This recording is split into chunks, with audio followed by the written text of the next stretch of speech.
toma suas decisões? O que você olha? 100% gráfico, tá? Para swing trade, para day trade, fluxo e gráfico, e para opções, o ativo objeto e a volatilidade da opção. Porque às vezes você fala assim, pô, isso aqui é uma compra clara. Aí você vai ver a volatilidade da opção, você fala, putz, isso aqui é proibitivo eu comprar essa call, porque se o papel andar é capaz da call cair. Quem conhece de precificação de opções sabe que às vezes o ativo objeto vai para um lado e a call, se tiver um ajuste relevante de volatilidade, não vai reagir. Mas eu sou um grafista com muitas ressalvas do que é análise técnica. Tanto que, em 2012, eu defendi a minha dissertação de mestrado na PUC de São Paulo, justamente utilizando métodos reconhecidos e estabelecidos pela academia para eu testar a análise técnica. Sabe qual foi a conclusão do meu mestrado? Que não funciona. O que você testou? Testei indicadores. Polêmica. Indicadores. Pois é, e tem cara que lê a minha dissertação e fala, Petrocas, eu não tô te entendendo, cara. Você fez um mestrado em análise técnica, algo que é super difícil, né? Pouco usual. A conclusão da sua dissertação diz que a análise técnica não funciona e você usa análise técnica. Aí você fala assim, calma lá.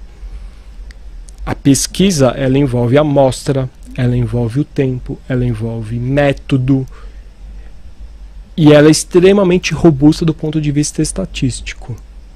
Então, naquela janela de análise, a minha pesquisa demonstrou que os indicadores testados nos papéis testados com este método neste período não funcionou. Não quer dizer que nada da análise técnica funciona. Até porque a gente sabe também que método e indicador sempre funciona e sempre vai não funcionar em algum momento, né? Então, de repente, pegou uma janela aí que você fala... É isso. E o que você usa da análise técnica hoje, por exemplo, para swing trade com ações? Tá, a primeira coisa é definir tendência e eu uso, direção de média móvel. Simples assim.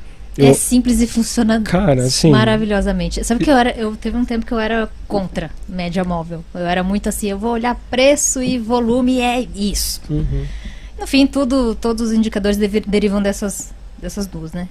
Exato. Mas eu ficava, mas a média móvel é muito simples. E na época eu estava estudando ainda. Então eu queria me sentir desafiada intelectualmente. Falei, essa média móvel acaba com a minha análise, porque ela já chega e entrega tudo para mim, né? Eu fiquei um tempo assim. Eu gosto de começar com screening de preços acima de tal média, média acima de tal média, médias ascendentes, eu já tenho que estar subindo, eu já tenho que estar caindo. Se está subindo, eu quero pensar em compras, em que momento? Em recuos. Então, basicamente... Recuos nas médias. Em suportes. Em tendência de alta, eu penso em compras. Em recuos. 2 dias de queda, 3 dias de queda, recuo numa média, tentou romper um suporte e voltou, enfim... não compro rompimento, não gosto de pensar em trade a favor de compra de rompimento. Ou contra a tendência, utilizando um indicador que tem no Profit, chama LS Volatility Index, desenvolvido pelo Fábio Figueiredo, o Vlad.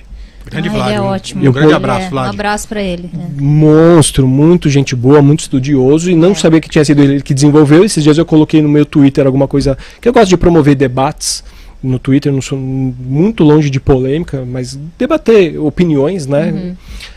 E ele falou, foi eu que desenvolvi esse indicador, eu acho muito legal porque ele mede a distância dos preços para a média móvel de 20 ponderado pela volatilidade. Ou seja, quando está muito esticado, é o famoso elástico que tende a voltar, a fazer algum tipo de repique.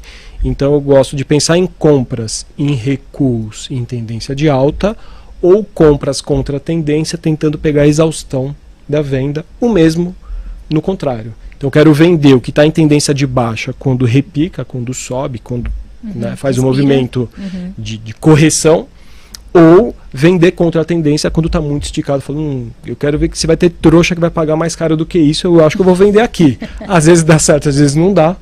Se eu tiver errado eu estopo, não tem problema nenhum, não vou girar, não vou fazer médio, não tenho essa habilidade, muita gente tem, de montar trades em partes. Compro um pouco aqui, compro um pouco lá, fatio o trade. Eu não gosto, eu gosto de entrar, stop alvo, acabou. Sabe assim, next, sabe assim? Acertei, errei, next, vamos pro próximo. Mais ou menos isso. Legal. E quando a gente pensa, você fala de day trade, você colocou análise técnica mais fluxo. A pergunta primeira, a análise técnica é a mesma? E o mesmo o que conceito. você olha do fluxo? Players, né? Players montando, desmontando posição, agredindo e... Isso mais em ações, né? Mais em ações. Tá. Assim, eu tenho uma grande dificuldade de ver fluxo em índice dólar. Não consigo. Não consigo. Porque às vezes você vê que realmente tem um player meio enrolado. O fluxo nas ações ele é mais limpo, né? Ou tende a ser mais limpo. Mais fácil de enxergar padrão, né? Eu Quando acho. você vê em fluxo de ação. Tal cara, ele compra tal quantidade, tal horário, onde você vê que... Eu acho. E quando você acompanha muito um papel, que nem acompanha o Vale no day trade faz muito tempo. Não vou acertar todos os trades. Mas muitas das vezes você fala, o cara que vinha comprando há 3 dias está desovando aqui. Pô, o cara comprou um lote semana passada, se ele começar a vender, ele tem lote para vender. É uma simplificação. Não é, você fala assim, alguém operando pela Merrill está comprando Vale. Não é o mesmo player todo dia, sempre. Até porque os institucionais, eles escondem fluxo. Tem, naturalmente, compra por uma, vende por outra. Compra 3, vende 2, para tentar dar uma equilibrada, dar uma disfarçada. Mas você começa a pegar alguns padrões que te ajudam a tomar uma decisão lá na hora. Então eu filtro por gráfico e olho o fluxo para ver se tem alguma informação. Hoje eu olhei o fluxo de Petrobras, por exemplo, falei, não dá. Uma bagunça, absurdo. Muita gente montando, muita gente desmontando, candles de 5 minutos, andando 1, 2%. Falei, cara, isso aqui está inoperável. Está muito bagunçado, tem muita gente grande nesse papel. Eu vou tentar ir por algo mais fácil, algo mais comedido. Eu não quero me enfiar no meio de uma briga. Mais legível, né? Quando a gente está falando de leitura, porque o gráfico também a gente está lendo, interpretando aquilo ali. O fluxo é a mesma coisa, né? Quando você vê um player ali mais insistente, aí você vê um outro igualmente grande na outra ponta, você fala, a briga tá feia aqui, deixa eu ficar fora. Mas eu não assim. vou me meter com isso aqui não, deixa os caras brigar aí. Tem uma frase que eu acho que é sua, tá? Porque a gente já ouviu tanta gente falando tanta coisa que, assim, esse jogo nosso aqui é mais de dizer não do que dizer sim.